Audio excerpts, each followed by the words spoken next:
So this week we are talking about manipulative people. And this is such an important topic because when you begin to really love yourself, you are going to be able to spot a manipulative or unhealthy person from a mile away.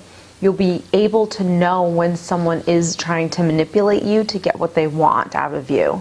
So the one thing to keep in mind with manipulative people is they're very childlike. These are the people that growing up, they never learned boundaries. They never learned how to respect a boundary. These are the people that learned over time that if they pushed and pushed, either their parents or siblings or whoever, pushed, that they eventually got their way and people around them caved in. These are the people that probably saw a dynamic maybe between two parents. For example, maybe the mother was a little narcissistic and manipulative herself, and the dad was a little codependent and a people pleaser, and they saw this dynamic. And so they saw that when mommy was being manipulative, that daddy gave her what she wanted. So they learned over time these tactics in order to control the outcome of a situation and ultimately get what they want from someone. The other thing to remember about manipulative people is that they're extremely insecure and they have very fragile egos. So when you say no to them, you're creating a wound, you're bruising the ego. They never learned how to accept a no and how to process that and how to deal with it. Again, very childlike. So these are the people that are very competitive in life. Life is a game to them. It's a matter of who's winning, who's losing, who's in control, who's not, who has the power. And they're not the people that are going to sit down and rationally think of, what's fair or let me compromise with you. They just kind of want what they want when they want it.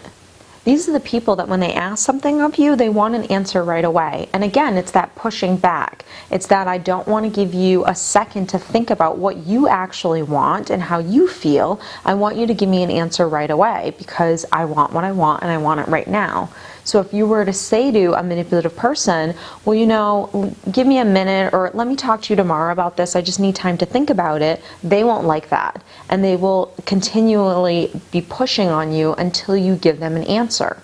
These are the people that unfortunately probably know you very well. So they know what you're fearful of. They know what you're vulnerable to. They know, where your wounds are. And they're going to use whatever tactic they can to get what they want out of you. So they're going to use your vulnerabilities against you in order to control what you're thinking and how you feel, so they can ultimately control the situation and then the outcome, which is to get what they want from you. When all else fails and they're still not getting what they want out of you, here's where the really abusive behavior comes into play. Here's where the bullying starts and the threatening and the name calling of, you're selfish and you're crazy and I do everything for you and you're never there for me. It's all of these different tactics in order to make you doubt yourself, to make you doubt that what you want and how you feel is wrong and that you should be giving them what they want because they deserve it. It's that sense of entitlement also within a manipulative person, that it shouldn't matter what you want or how you feel. This is just what I want and I deserve to get whatever I want at any moment. And if you're not giving it to me, then you're going to get some backlash. These are usually the people that will attract the people pleasers and the codependent people into their lives, because a people pleaser and someone who's codependent doesn't have a solid sense of self. They don't have a solid foundation of self-love in their life. They just are very bendable and usually will give people whatever they want and not really stop and think about what they want in a situation and how they feel. So when you start to love yourself, you put yourself first. You're always connected to how you feel and what you want. And even if you don't know, you would at least tell the person, well, you know what, I'm not really sure, let me get back to you. How often have we had friends or loved ones in our lives where when they ask us of something, we don't even think about it. We just immediately say yes. I know I was guilty of that for years. I always just said yes to everyone that asked me of something because inside I had this guilt that I should be, or that they would think I was a bad person if I said no. I never bothered to really ask myself, do I really want to be doing this for someone?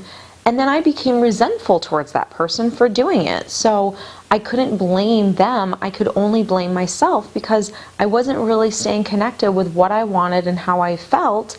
And then if I did, I never learned how to set a boundary and how to enforce that boundary and have that standard in my life. So how do we handle this type of person in our life? It's very easy, and I tell all my clients this. It's just a 3-step process. Number 1 is know what you want and how you feel.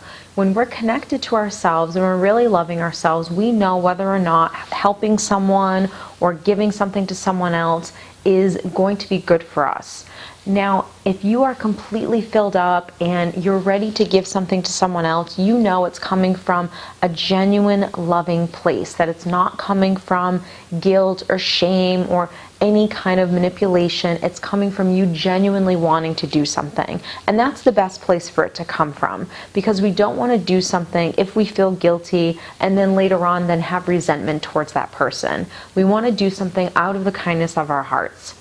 And if the answer is no, then the answer is no. And we understand that we're putting ourselves first, and while we would love to do something for someone else, we know at the moment it's just not good for us.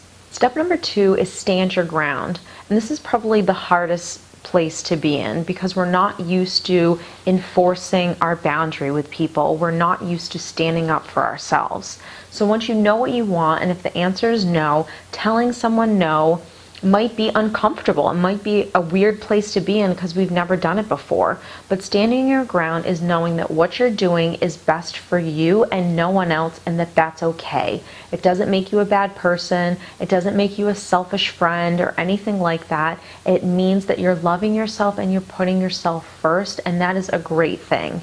Know that you don't need to explain yourself in a detailed explanation to anyone as to why the answer is no. A simple no, I cannot, a brief explanation, and then that's it.